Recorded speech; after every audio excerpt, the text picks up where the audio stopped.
So let's say someone's been through war, someone's seen someone die, you've seen human beings and you've seen how fragile they are. You've seen how fragile you are by getting affected by some of the things through life, right? And you see that all your considerations of who you are, right, is based really on what you are aware of in this moment. Do you know? And a lot of people, a lot of, let's say, human beings don't understand that their experience is not just in the object in the space, it's the space as well. So you see, you're not, it's like there's an experience at first, and then there's an experiencer, someone who's going through. So who you know yourself to be. So you're saying, I'm Muhammad, but Muhammad's been a child and he's grown up, and all these years he's just changed, right? So you are that which is aware of all these changes, right? And your body, even your physical body changes constantly, right? So what is keeping our awareness to these things, right, in all this change, right? And so you begin at first looking at thoughts, because that's what man knows there is. Man is not sure of what's there. You know, they call it the veil. Man's not sure what's after thought, you know, but he knows there's thought. He knows that we're thinking somehow. You know what I mean? So when you see that there's a thought, as a human being, as a person, you think of a thinker. So you look at yourself right now and you say, yeah, I'm thinking right now, right? I'm thinking. And you suddenly see you're remembering. You suddenly remember times and different moments, and you create structure. But suddenly you see your problem and you see, damn, the structure I've built is not enough, right? And so many people are constantly building a structure of this, right? But you can't build a structure of your unstructured nature. Do you know what I mean? It's like if you're in the room, you can't say I'm not in the room. The only way is to actually be out. And you see the awareness of in and out is a bit different, but at the same time in the same place different. So if we have black and white in the same yin-yang circle, do you know what I mean? If we have all the bad things and good things that we can even imagine and think of at the same time happening, who would be that vision that is aware of all of it, right? Because you think as a human being, they say God. God is, you see, if you're religious, so I was raised religious too, and there is the concept of God, and it's a very nice concept. It's the purest concept, actually. You know, it's the concept which you think of, you know yourself, because you're saying God is also in everything, right? You have it, but in life you go through cycles where you see the experience of physical reality is not godly. It's not like the imagery they told you God was, right? Because when man tries to judge God, there's always a bit of man's mind in there, right? But when God, imagine if God, you want to be in that experience, it's not with man's mind, because there's no longer a consideration of too much separation. You know?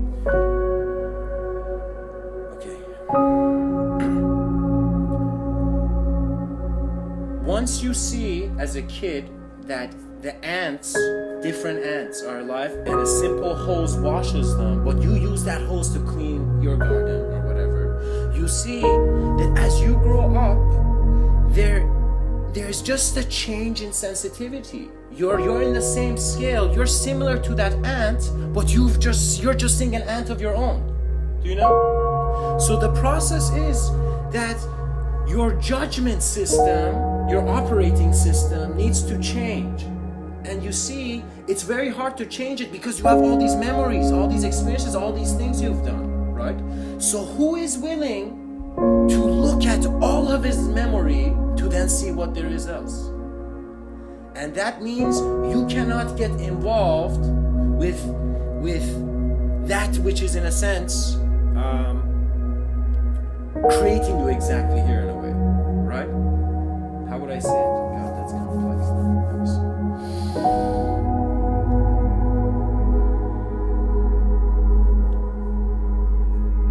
Where your attention is, let's say, you see that there is a level of separation. You see this? There's a level of separation between this bottle in my hand and the table, right? You see distance, right?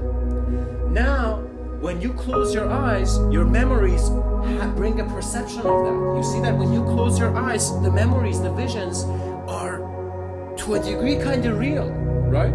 So when you close your eyes and you remember exactly where you are, you see, because of the search within the moment, because of how excited you are to constantly see what there is next, you are never in a state to be even stuck or in a state to even be found. Do you know? So the person who's constantly seeking for something they don't have, at the end they see they were it. They see they had the treasure. You know? You go through these cycles of life, and just like the infinity sign, you come back to that center. Right? And you're constantly going through these experiences, but you know, you are the only person who could provide anyone else with the greatest things in your vision. You are the only one who, you are also an intermediary of your imagination to the world. Do you know what I mean? So, let's get back to the problem thing. So let's say you have all these problems, how, dude, you bring yourself immediately here and you begin breathing calmly. You make the system very natural, and your body doesn't need to do anything because it's as comfortable as your heart is. Your heart seems to know what it's doing, you seem to forget, right? So the heart, you become as natural as that, and when you see that when you're calm and still, you actually can see a lot of the answers to your problems. Yes. But because you're so involved with your problems, you can't see the answers. So so the ability of the human mind, let's say, I'm not even gonna make it too deep. You know, let's say just the ability of you to see a certain range of sensitivity of experience, like the ant, and suddenly seeing like politicians, do you know what I mean? Right? And seeing a hurricane, for example, just like the ant, you know, you see that the cycles of life are very important, and regardless of what your temporal idea thinks it's doing, it's always part of a collective process. So you having worry and fear in the first place is making you feel that you're a limited idea when everything is limitless.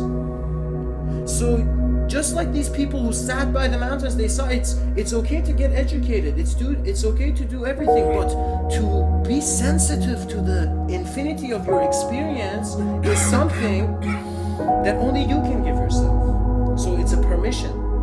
So once I give my permission to go in that room, the room has given me permission to show itself to me. Do you know what I mean? Do you know what I mean by that? Yeah. That means the reality, if you are not allowing yourself to explore your own greater reality of what you can do and what you can be, you are not even letting yourself be open to what is there, the gifts that you can get, right? So it's about being exactly here, and you're so here that you can see that you can be nowhere else in an idea or a memory or anything, right? And you let your thoughts be as natural as the wind, as the water, as natural, and you see that judgment is even natural, because the human being is natural, and his thought process is natural. Do you know what I mean? It's that a part of nature created language, then got confused what it was saying, and thought, bro, that they were not connected to everything. Do you know? How can you separate all of existence? Do you know? Only a certain mind with a certain process of subtle change in another process is kind of like, that's actually, no, it's kind of hard to explain that, but you know. Let's say like, it's like your vision meeting end at its beginning.